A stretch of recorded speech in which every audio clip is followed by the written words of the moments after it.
Assalamualaikum warahmatullahi wabarakatuh. Alhamdulillahirrahmanirrahim. Segala pujian yang milik Allah Subhanahu wa Ta'ala yang telah memberikan rahmat dan karunia-Nya sehingga kita semua dapat bertemu secara online pada in-house training manajemen resiko hari ketiga ini. Bagaimana kabar teman-teman di sana? Semoga teman-teman semua sehat, tidak kurang satu apapun untuk hari ini dan untuk hari-hari selanjutnya. Baik, untuk memulai acara yang baik pada hari ini, mari kita lafalkan bacaan basmalah bersama-sama. Bismillahirrahmanirrahim. Selanjutnya untuk menyingkat acara, kami akan bacakan susunan acara pada pelaksanaan IHT Mendis hari ketiga ini. Yang pertama nanti ada materi pemilihan indikator mutu, dan yang kedua ada materi tentang tutorial dan praktik langkah-langkah penyusunan FMEA. Untuk materi pertama, pemilihan indikator mutu akan disampaikan oleh Ibu Undarti SKM. Ini kami bacakan tujuan pemberian materi indikator mutu. Pertama, untuk memahami definisi mutu. Yang kedua, untuk menentukan resiko. Yang ketiga, menentukan indikator mutu. Yang keempat, menentukan scoring prioritas.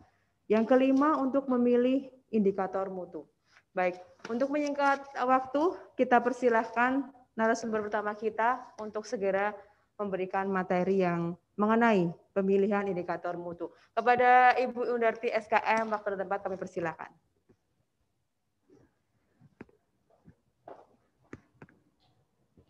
Bismillahirrahmanirrahim. Assalamualaikum warahmatullahi wabarakatuh. Terima kasih atas kesempatan yang diberikan. Bertemu lagi dengan saya. Untuk kali ini kita akan belajar bersama merefresh tentang pemilihan indikator mutu. Sebelum memilih mutu, next mas. Ya.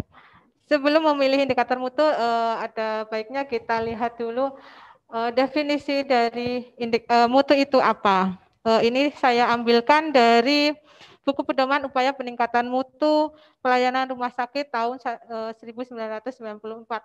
Ini saya kurang tahu apakah ini ada yang terbaru atau tidak.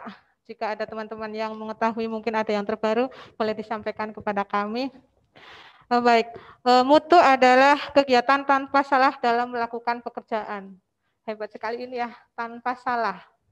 Kemudian mutu pelayanan rumah sakit adalah derajat kesempurnaan pelayanan rumah sakit untuk memenuhi kebutuhan masyarakat, konsumen akan pelayanan kesehatan yang sesuai dengan standar profesi dan standar pelayanan dengan menggunakan potensi sumber daya yang tersedia di rumah sakit secara wajar, efisien, dan efektif.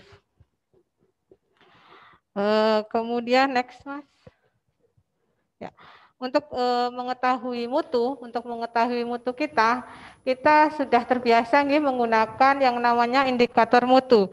Jadi indikator mutu ini adalah instrumen untuk mengetahui seberapa baik mutu kita.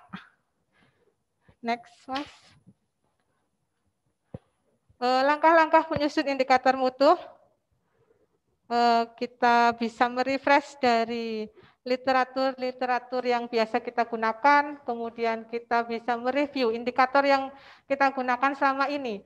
Apakah masih ada yang perlu ditingkatkan, apakah masih ada yang perlu kita perbaiki, kemudian juga bisa kita dengan cara brainstorming dari seluruh staf di unit masing-masing untuk mengidentifikasi masalah-masalah yang ada di unit kerja tersebut. Kemudian untuk yang review indikator dari literatur yang ada, kita juga bisa melihat dari Sismadak. Sismadak kita sudah lama tidak dibuka, silahkan nanti teman-teman bisa membuka kembali. Di situ ada indikator area klinis, indikator area manajemen, selain juga ada indikator 12 indikator yang wajib. Nanti ketika akan menyusun, teman-teman bisa melihat dari indikator-indikator tersebut sebagai bahan acuan atau juga bisa identifikasi masalah brainstorming dari seluruh unit, dari seluruh staf di unit tersebut. Next, mas. Kemudian mengapa kita perlu program prioritas? Kenapa kita perlu memilih indikator prioritas? Pertama karena staf di rumah sakit dan sumber daya yang ada itu terbatas. Kemudian tidak semua proses di rumah sakit dapat diukur dan diperbaiki secara bersamaan. Oleh karena itu kita perlu program prioritas. Kita perlu memilih prioritas mana yang akan kita perbaiki terlebih dahulu.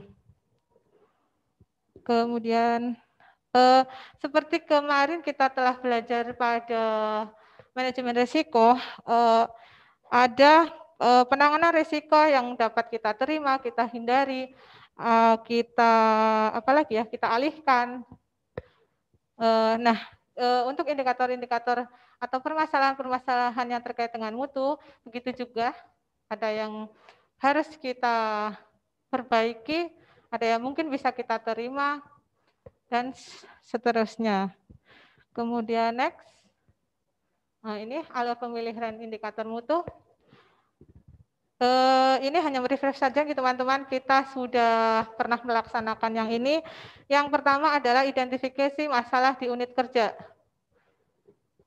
Identifikasi permasalahan apa saja yang ada di unit kerja tersebut. Kemudian yang kedua adalah pilih masalah yang ingin atau yang dapat diperbaiki. Jadi yang kira-kira tidak dapat diperbaiki, jangan dimunculkan terlebih dahulu. Yang lebih ingin diperbaiki kita identifikasikan. Kemudian yang ketiga, lihat di standar akreditasi atau pelayanan minimal, apakah masalah tersebut ada standar mutunya. Kemudian yang keempat, bila ada, kemudian pilih indikator berdasarkan standar minimal. Yang kelima,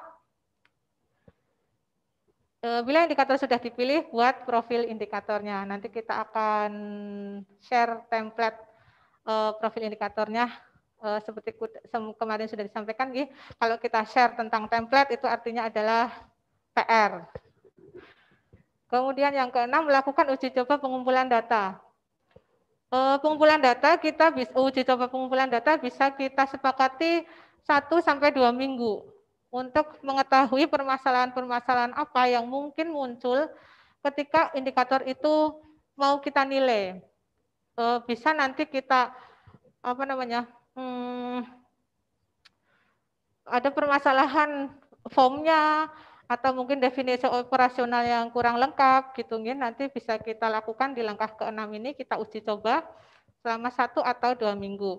Kemudian bila uji coba itu ada masalah, maka siklus akan kembali ke nomor 2. Dipilih lagi, kemudian dilihat lagi standarnya. Bila uji coba tidak ada masalah, maka tetapkan indikator tersebut sebagai indikator prioritas dari unit tersebut. Yang ke-8 adalah tetapkan PIC, kemudian latih dan data mulai dikumpulkan. Next, Mas.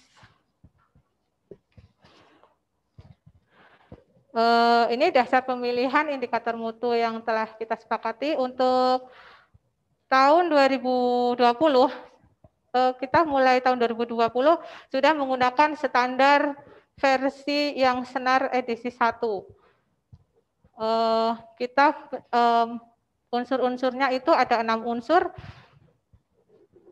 mulai dari misi, kemudian data permasalahan yang ada, variasi proses, kompleksitas, dampak perbaikan, dan cost. Ya, ini teman-teman pasti sudah mengetahui hal ini, kita refresh saja. Kemudian kita coba lihat satu-satu pengertian dari unsur-unsur tersebut. Next. Ya. Ini misi dan tujuan strategi rumah sakit, kesesuaian indikator tersebut dengan misi dan tujuan rumah sakit. Kemudian data permasalahan bisa dilihat dari ada tidaknya komplain, kemudian capaian indikator mutu yang masih rendah, ada atau tidaknya kejadian yang tidak diharapkan. Kemudian variasi proses adalah keterkaitan indikator tersebut dengan banyaknya variasi proses penerapan pelayanan dan hasil pelayanan yang paling banyak. Kemudian kompleksitas melibatkan banyak unit, banyak SPO juga. Kemudian dampak perbaikan adalah efisiensi dari suatu proses klinis yang kompleks. Kemudian bisa juga keterkaitan dengan pengurangan biaya dan sumber daya. Cost sudah jelas nih tentang keterkaitan besarnya biaya yang diperlukan. Kemudian next, ini tentang tabel pemilihan indikatornya. Masih sama seperti yang dulu, ada kolom indikator, kemudian ada kolom unsur-unsur tersebut. Nanti setiap unsur-unsur ini memiliki bobot yang telah kita sepakati. Ini bobotnya nanti tidak usah dirubah. Kemudian masing-masing indikator nanti memiliki rank atau skala 1 sampai 5. Semakin besar keterkaitan unsur tersebut dengan indikator yang sedang kita kaji, maka rank atau nilai yang kita berikan semakin besar. Jadi 5 itu semakin ada keterkaitan. Kemudian untuk 1 adalah keterkaitannya semakin kecil. Kemudian nanti masing-masing unsur ada skornya adalah perkalian dari nilai dan bobot. Total skornya adalah jumlah dari masing-masing skor tiap unsur. Nanti yang ranking 1 adalah yang akan dipilih sebagai indikator prioritas adalah yang skor tertinggi dari hasil penjumlahan skor tiap-tiap unsur. Kemudian next Mas. Ya, setelah memilih indikator prioritas, langkah selanjutnya tadi sudah disebutkan adalah menyusun profil indikatornya. Next. Ya, ini format profil indikator masih sama dengan yang lama. Terdiri dari judul sudah jelas nih, judul indikatornya. Kemudian dasar pemikiran adalah alasan kenapa kita memilih indikator tersebut. Dimensi mutunya kita bisa pilih dari efektivitas atau efisiensi atau keselamatan dan keamanan, kenyamanan atau aksesibilitas juga bisa. Kemudian tujuannya adalah maksud dan tujuan dari penggunaan indikator tersebut. Kita ingin ngapain dengan indikator tersebut. Definisi operasional adalah dimaksudkan untuk menjelaskan pengertian dari indikator tersebut. Dijelaskan sejelas mungkin tentang batasan-batasan operasionalnya dan rincian-rincian dari indikator tersebut. Jenis indikatornya adalah bisa dipilih apakah itu input, proses, ataupun output. Kemudian next, numerator. Numerator adalah besaran sebagai nilai pembilang atau yang di atas. Dan numerator itu besaran sebagai nilai pembagi atau yang di bawah. Target pencapaian adalah nilai tertentu yang ditetapkan berkaitan dengan suatu yang ingin dicapai, yang harus kita capai. Kemudian kriteria inklusi, kriteria yang dapat kita ambil sebagai sampel. Kemudian kriteria eksklusi adalah kriteria yang tidak ikut dijadikan sebagai sampel.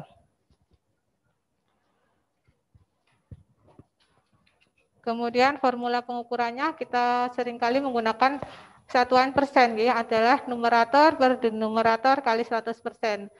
Bisa juga dengan satuan yang lain, cuma kita ketika akan memasukkan ke dalam aplikasi Sysmadak itu hanya bisa menghitung secara persen. Jadi kebanyakan dari indikator kita tetapkan dalam satuan persen.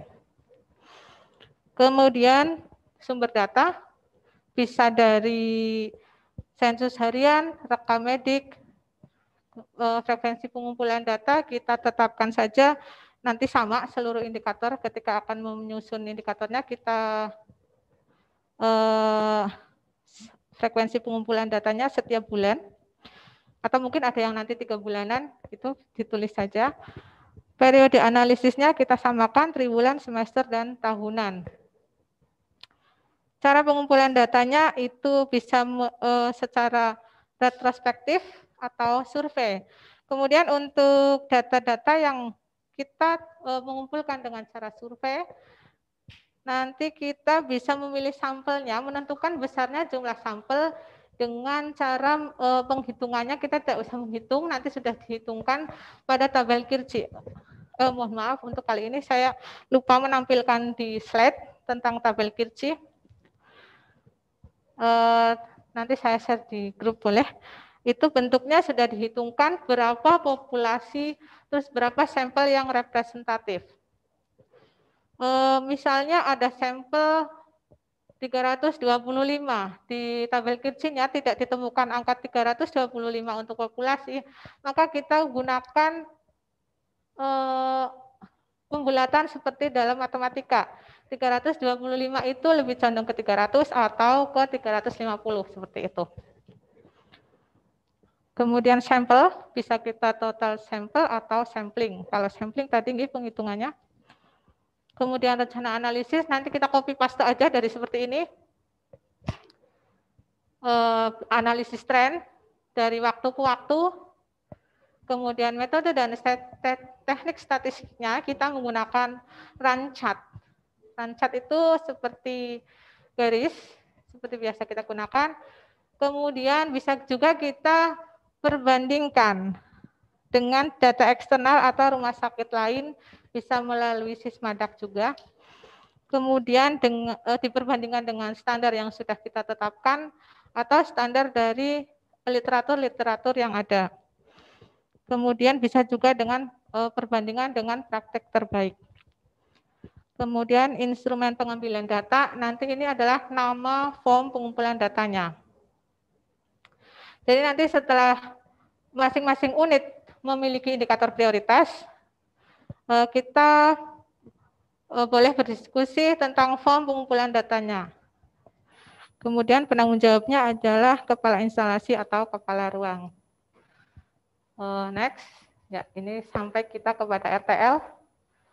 Teman-teman pasti sudah bisa menduga nih kalau RTL itu kita mau ngapain. Biasanya kalau ada RTL itu namanya bisa disebut juga dengan PR. Setiap unit nanti memilih indikator prioritas untuk tahun 2021.